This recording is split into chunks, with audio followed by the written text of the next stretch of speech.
也是好新闻，来看苗栗的德南高中一个学生骑铁马，无小心将弄拍路边一台轿车的目睭啊！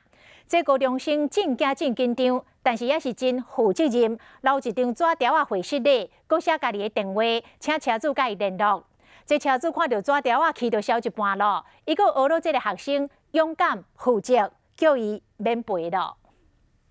轿车左边目睭面啊，弄一个歹去，行过落出来讲弄的人是伊，苗栗德南高中1年的学生。下坡的时候有点就是昏，然后就不小心撞到他的车子。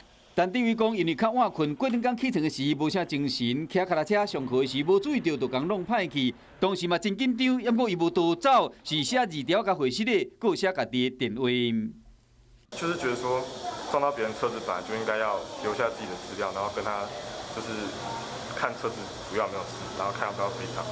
就是这张字条互车主为无奈生气到感觉安慰，车主将这个代志铺上网络，佮讲伊的车停伫路边啊，真正互弄丢，因为受到肇事者的字条啊，这是头一摆，而然发现对方是高中生，真负责。确认讲对方人无代志，就讲唔免赔啊，佮讲你真负责，真赞。其实我当时蛮紧张，怕说他会不会要我跟他赔钱，那结果他最后就是没有赔钱，我蛮感谢他。 因为勇敢去面对，但这位得到车主的原谅，唔拿松一口气嘛，学到诚实甲负责的重要性。